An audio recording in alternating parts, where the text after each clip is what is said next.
Meu nome é Laura Cristina.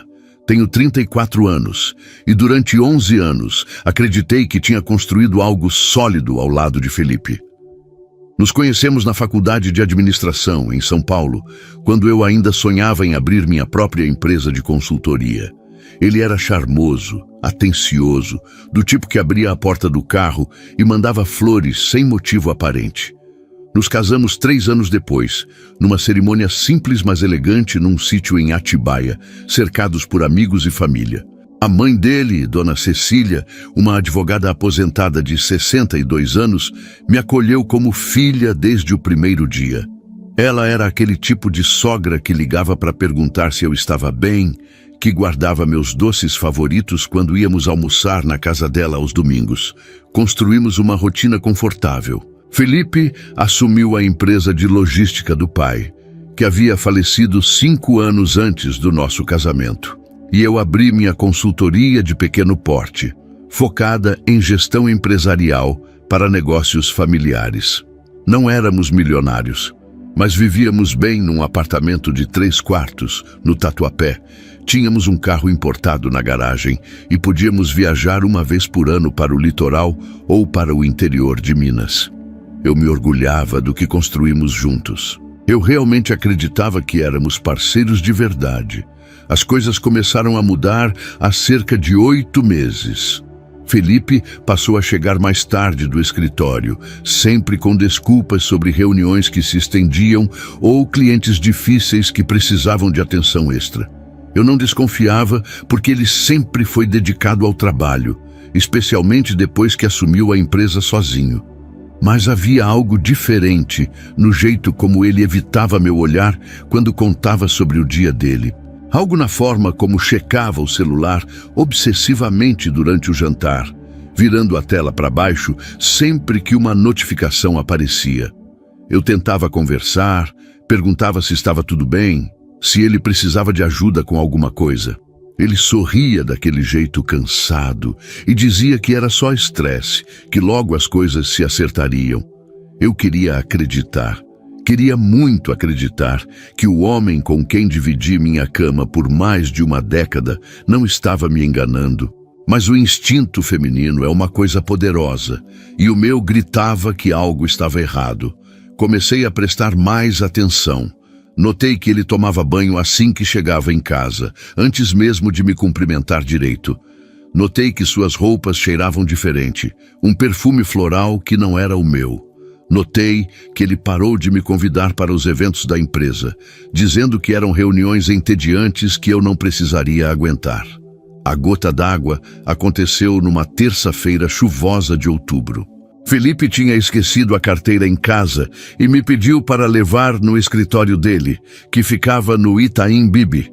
Eu estava com uma reunião cancelada e achei que seria uma boa oportunidade para dar uma surpresa, talvez almoçar juntos como fazíamos antes. Peguei a carteira, coloquei uma blusa bonita, passei meu perfume favorito, aquele Chanel número 5 que Felipe me deu no nosso aniversário de 7 anos de casamento, e dirigi até o escritório. Cheguei por volta das 11h30 da manhã. A recepcionista, a Juliana, me cumprimentou com aquele sorriso tenso de quem sabe algo que você não sabe. Ela disse que o Sr. Felipe estava em reunião, mas que eu podia subir.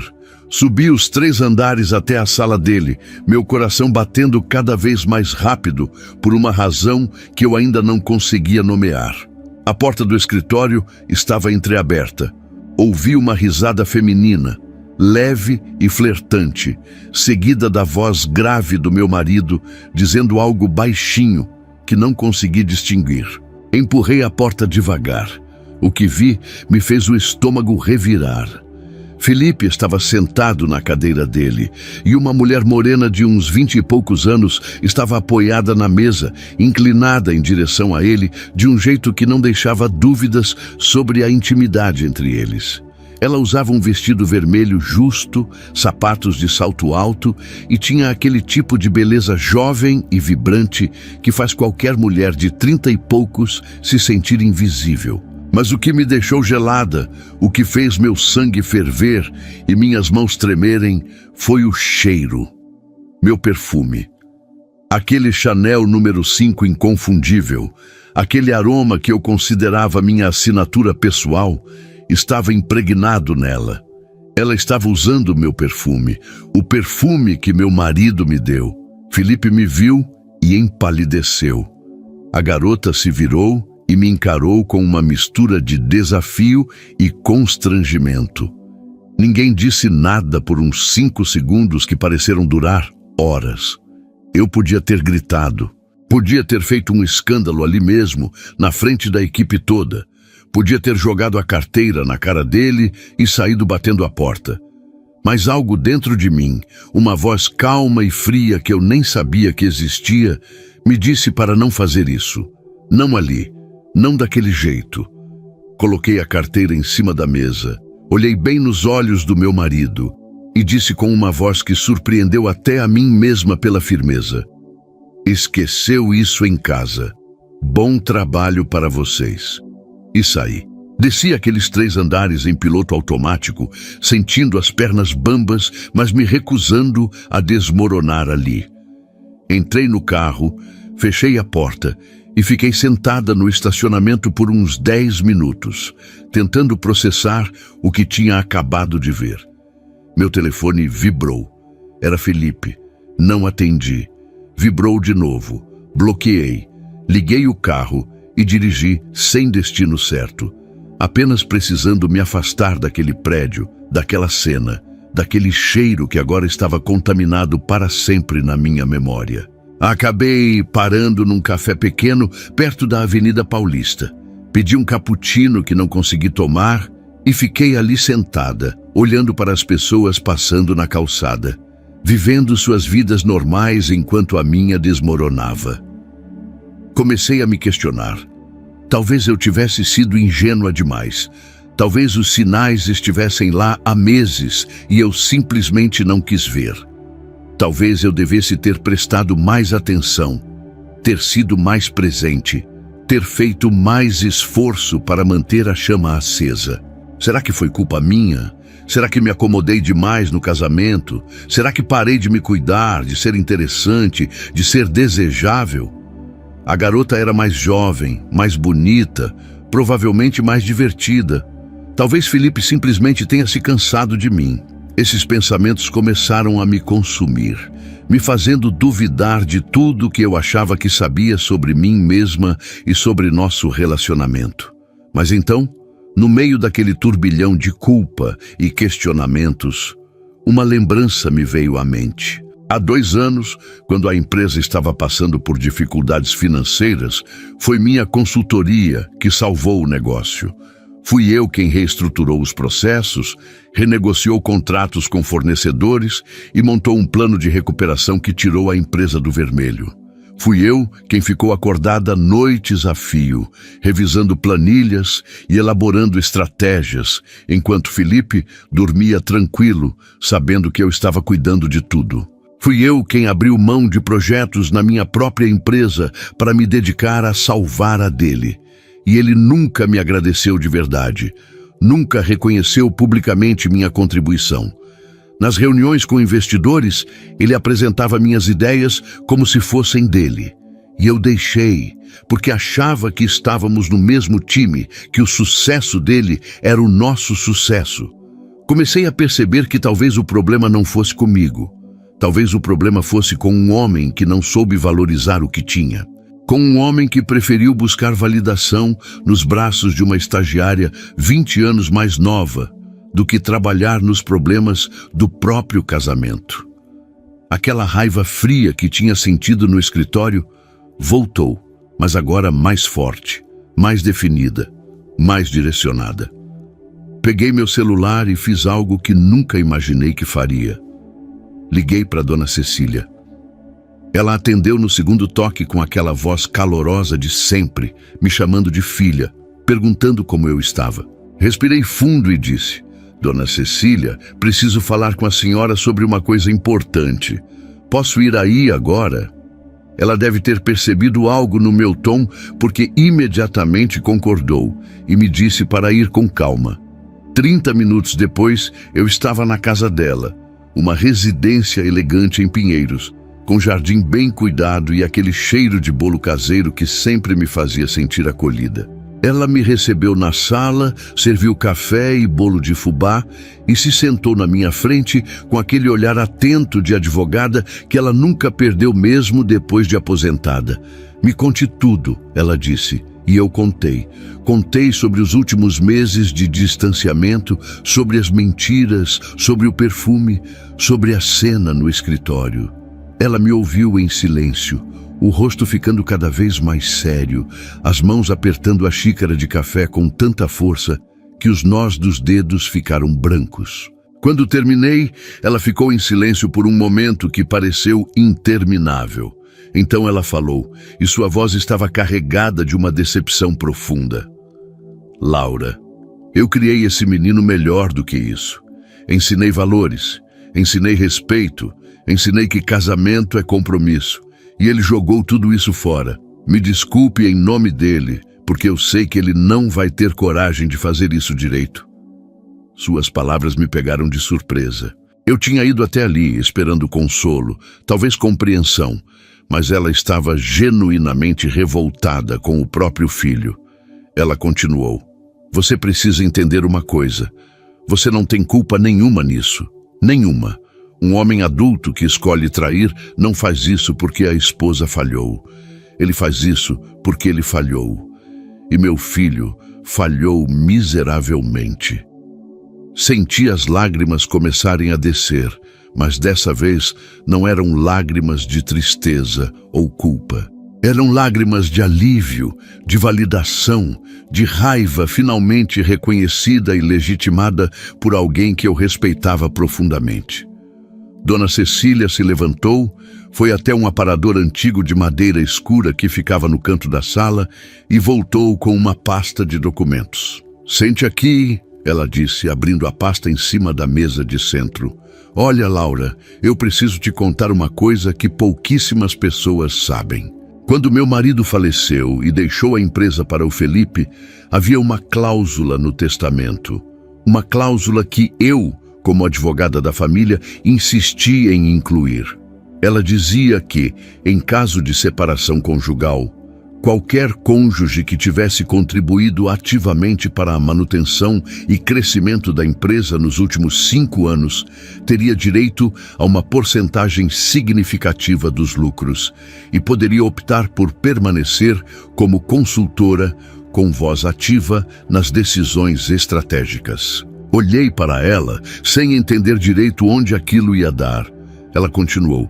Eu sei o que você fez pela empresa há 2 anos. Sei porque acompanho os relatórios financeiros mesmo aposentada.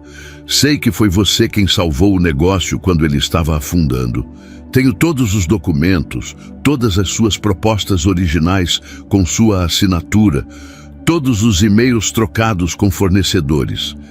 Felipe pode ter apresentado suas ideias como dele, mas eu sei a verdade. E em termos legais, isso significa que você tem direito a muito mais do que ele imagina. A informação levou alguns segundos para processar. Eu tinha contribuído para a empresa, sim, mas nunca pensei em termos de direitos ou compensações.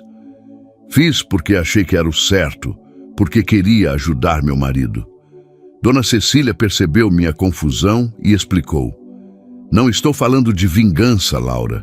Estou falando de justiça. Você dedicou tempo, conhecimento e trabalho para construir algo que agora ele está jogando fora. Você merece ser reconhecida e compensada por isso. Mas há mais. Ela virou algumas páginas da pasta e apontou para um documento específico.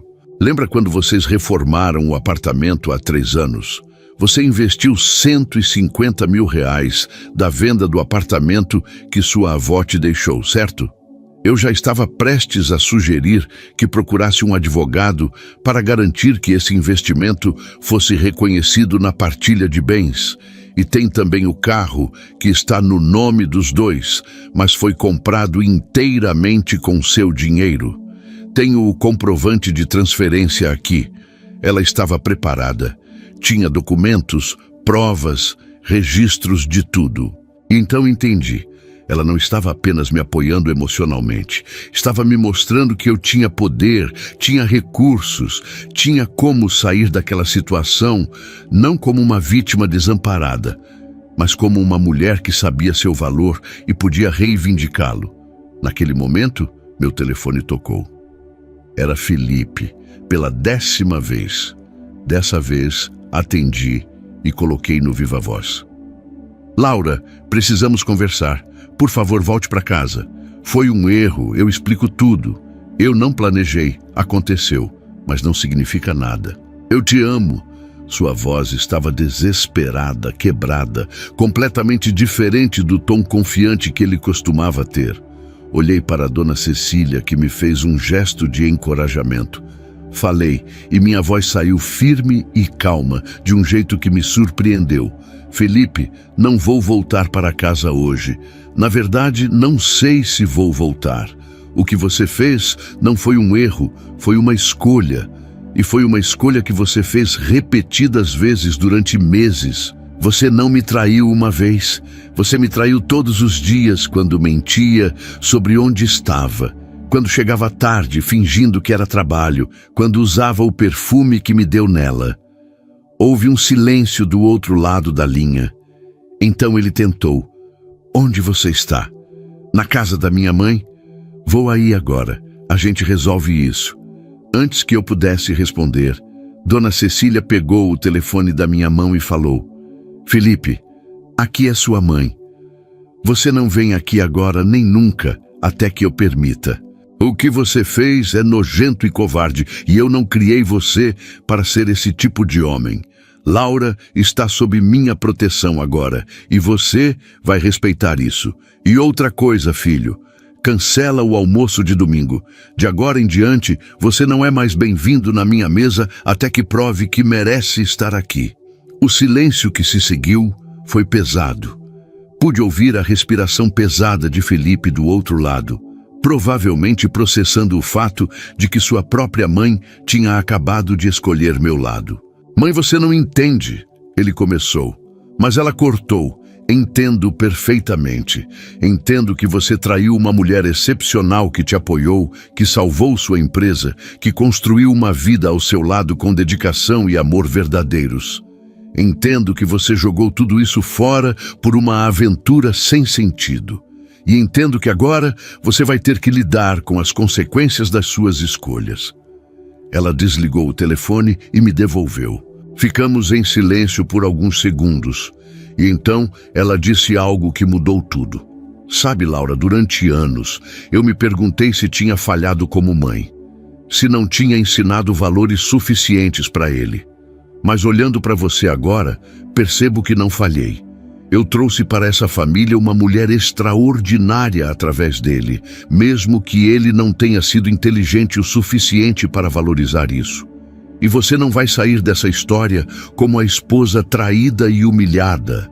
Você vai sair como a mulher que soube seu valor e não aceitou menos do que merecia. Senti algo se acender dentro de mim. Não era raiva cega ou desejo de vingança. Era clareza, era determinação. Era a consciência plena do meu próprio valor e da decisão de não deixar que ninguém, nem mesmo o homem com quem dividi mais de uma década da minha vida, me fizesse duvidar disso. Na manhã seguinte, Dona Cecília me indicou um advogado especializado em direito de família, um colega dela de quando ainda atuava. Dr. Henrique tinha escritório na Avenida Brigadeiro Faria Lima e uma reputação impecável. Quando entrei na sala dele com Dona Cecília ao meu lado, me senti pela primeira vez em dias como alguém que tinha controle sobre a própria narrativa. Ele analisou todos os documentos que Dona Cecília tinha reunido, fez perguntas detalhadas sobre minha contribuição para a empresa e para a construção do patrimônio do casal. E então me deu o veredito. Laura, você tem um caso extremamente forte. Não só para a separação de bens, mas também para reivindicar uma participação nos lucros futuros da empresa que você ajudou a salvar. Vamos fazer isso da forma correta e justa. Saí daquele escritório com uma sensação de poder que eu não sentia há muito tempo. Não era sobre destruir Felipe ou tirar dele mais do que era justo. Era sobre garantir que meu trabalho, minha dedicação e meu tempo fossem reconhecidos e compensados adequadamente. Os dias seguintes foram uma montanha-russa emocional. Felipe tentou de tudo para me fazer voltar. Mandou flores, escreveu cartas, apareceu na porta da casa da mãe dele implorando para conversar. Mas todas as vezes, Dona Cecília o mandava embora, firme na decisão de não permitir que ele me manipulasse. A garota do escritório, descobri depois, era estagiária nova na empresa. Ela tinha 23 anos. Vinha de uma família simples do interior de São Paulo e provavelmente viu em Felipe tudo o que eu tinha visto anos atrás. Estabilidade, charme, promessas de um futuro confortável. Eu não sentia raiva dela, sentia pena, porque ela ainda não sabia que homem que trai a esposa com você, eventualmente vai te trair com outra pessoa. Ela ainda acreditava que era especial, que era diferente, que tinha conquistado algo valioso. Um dia ela ia acordar e perceber que tinha sido apenas uma distração conveniente. O processo de separação levou 3 meses. Durante esse tempo, fiquei morando num apartamento pequeno que aluguei em Perdizes, perto do escritório da minha consultoria. Voltei a focar no meu trabalho, nos meus projetos, em reconstruir minha identidade fora daquele casamento que tinha definido tanto da minha vida adulta. E algo incrível aconteceu. Minha empresa começou a crescer. Sem a distração constante de ter que gerenciar os problemas dele, sem ter que dividir minha energia entre meus projetos e os dele, eu consegui captar 3 novos clientes grandes, expandir minha equipe e, finalmente, fazer aquele curso de especialização em gestão estratégica que tinha adiado por anos. Descobri que eu era muito mais capaz e independente do que tinha permitido a mim mesma acreditar. Felipe, por outro lado, não se saiu tão bem. A notícia da separação e do motivo se espalhou rapidamente nos círculos sociais e empresariais de São Paulo. Parceiros de negócio começaram a vê-lo com outros olhos. Alguns clientes, especialmente aqueles que me conheciam e sabiam da minha contribuição para a recuperação da empresa, optaram por não renovar contratos. A garota do escritório foi demitida 1 semana depois do escândalo, não por mim, obviamente, mas porque a equipe toda passou a tratá-la com hostilidade. Felipe tentou reatar com ela algumas vezes, segundo fofocas que chegaram até mim, mas ela havia seguido em frente, provavelmente percebendo que não valia a pena se associar a um homem casado, disposto a jogar tudo fora por uma aventura. O domingo que Dona Cecília tinha cancelado nunca mais voltou a acontecer da mesma forma. Ela começou uma nova tradição, convidando apenas a mim para almoços mensais na casa dela. Nesses encontros, conversávamos sobre tudo: negócios, vida, planos para o futuro e, às vezes, sobre Felipe. Ela me contava, com uma mistura de tristeza e decepção, como ele tinha tentado se reaproximar dela, mas ela mantinha distância até que ele provasse através de ações, não palavras, que tinha mudado. Meses depois, quando o processo finalmente terminou, saí com 50% dos bens do casal, incluindo o apartamento, uma porcentagem dos lucros da empresa pelos próximos 5 anos e todos os investimentos que eu tinha feito reconhecidos e devolvidos com correção. Mas o mais importante, saí com minha dignidade intacta e minha autoestima recuperada. O perfume Chanel número 5, que um dia foi meu favorito, eu joguei fora. Não porque estava contaminado pela traição, mas porque eu não precisava mais de símbolos do passado. Comprei um novo perfume, um Dior, que sempre quis, mas nunca tinha me dado permissão para comprar.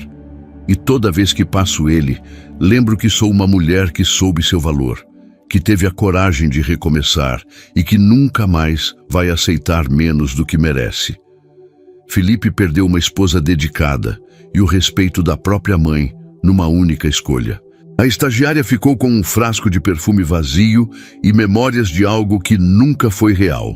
E eu fiquei com minha liberdade, minha empresa florescendo e a certeza de que merecido sempre encontra quem valoriza.